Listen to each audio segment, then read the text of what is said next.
of the Living Well Enneagram podcast. I cannot believe that we have concluded season 1. We recorded a total of 114 podcast episodes. Today, my guest is Heather Sherrill.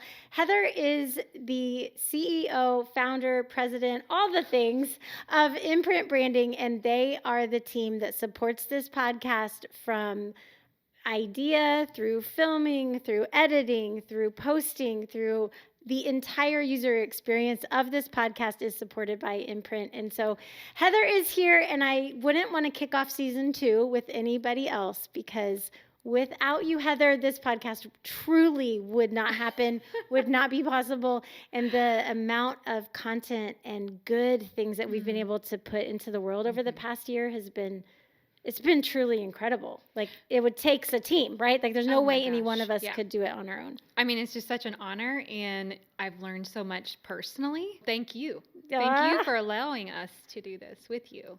Thanks. Yeah. Thank you. In this series, it's called That's a Wrap. We are going to look back at 2025, those 12 series that we did, those 114 episodes, and really go looking for our favorite moments, the things that really made an impact on us, the episodes and series that were the standouts. I mean, and our hope is that you'll go back and listen to things again, or go catch an episode that maybe you missed.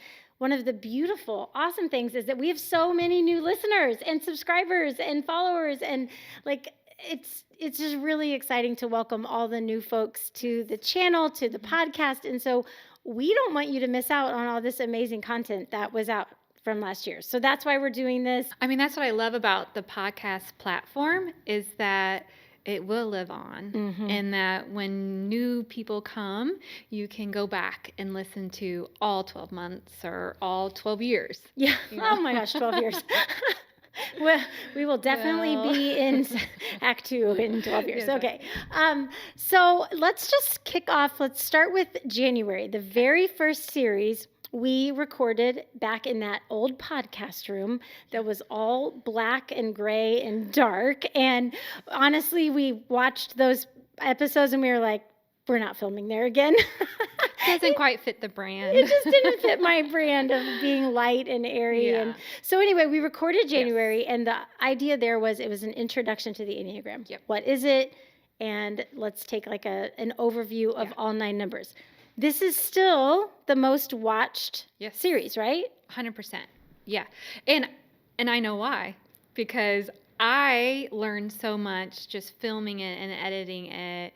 And I'm somebody that comes from counseling background. So obviously I felt like I knew a lot, but getting to know the Enneagram, it was completely different to me, because it's more based on not behavior, but motivation. And so that kind of, made me think like, maybe I don't know what number I am. And so I listened to all of them multiple times. Yeah. I remember that actually. You actually ended up in a different number. Everyone was telling you that you were one thing, and you actually were something else. Actually, I don't. If I'm honest with myself, I don't think I am that thing, that number. There was multiple numbers people had for me.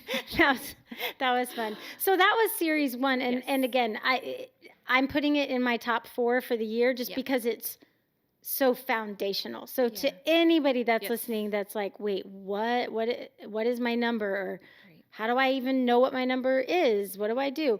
I would say go back to those first 10 episodes of the whole podcast and start there.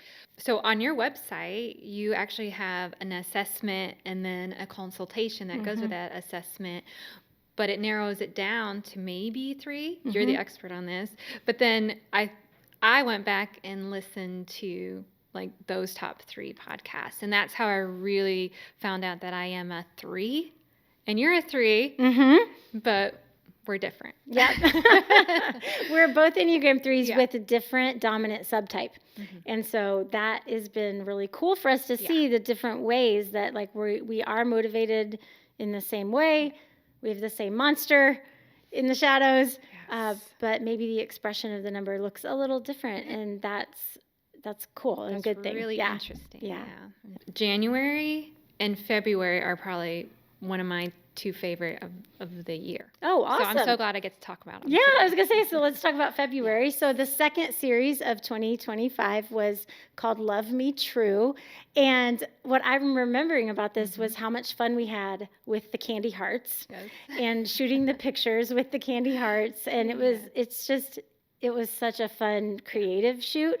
But the purpose of the series was to help people understand the relationships in their life and how to love people well.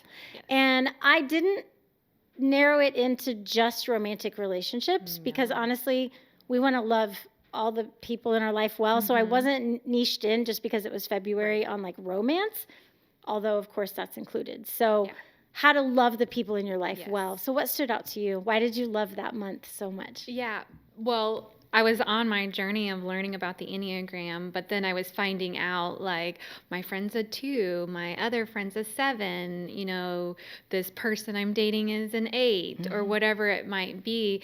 And one thing that stood out for me is my best friend's a 7.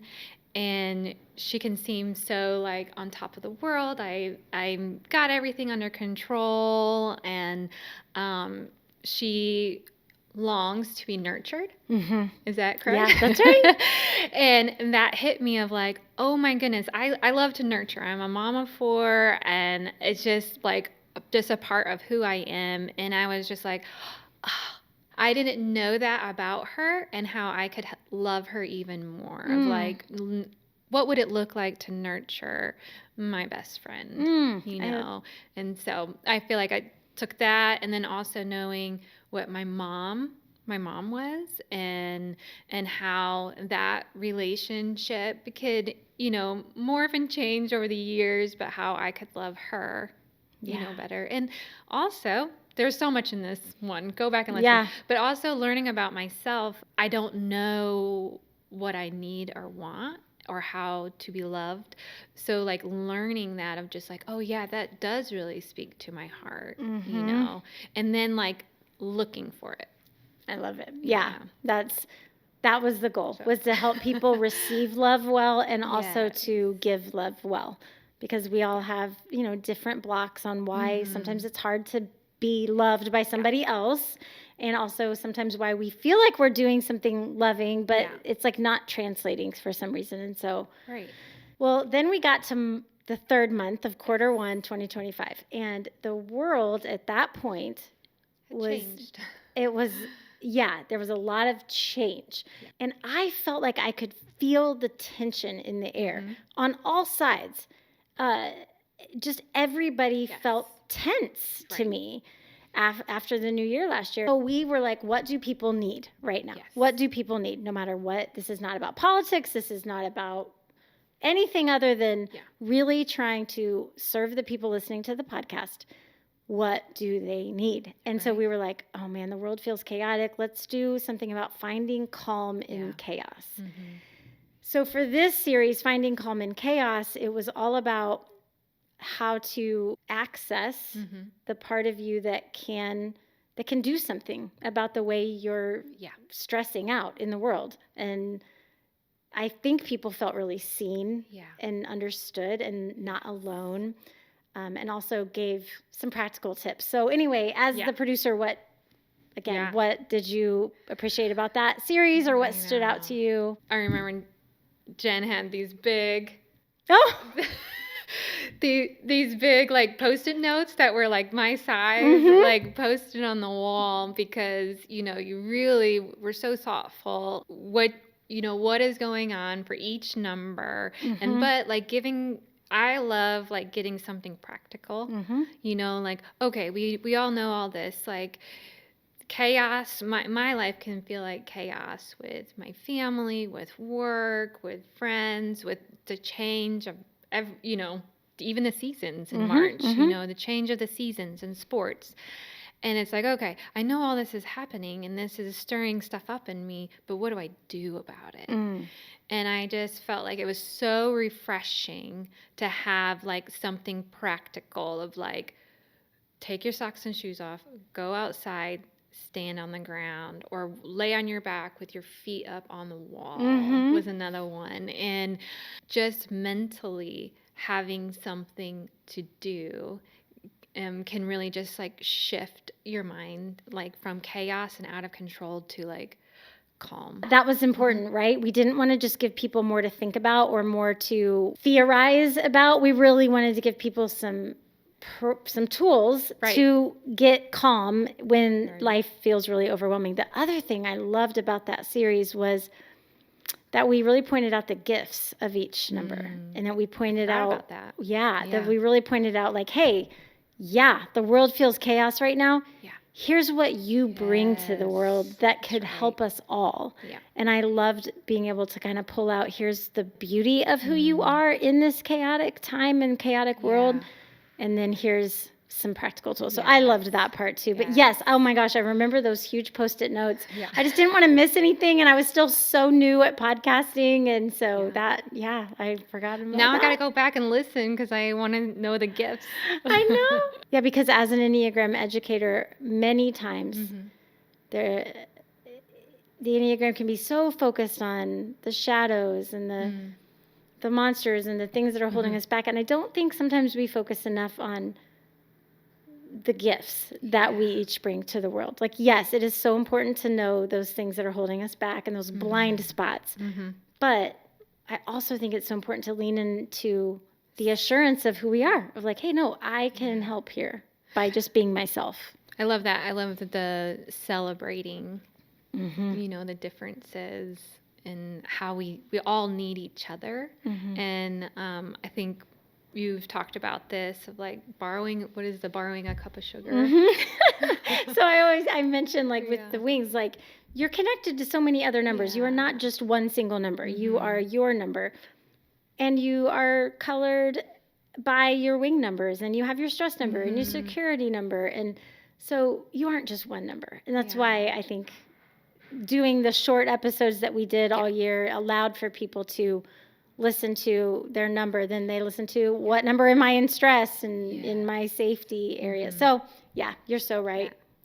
So this is what we're doing all month long. We are bringing the best of 2025 forward in hopes that you will get exactly what you're needing and that you'll find the episodes that maybe you missed last year.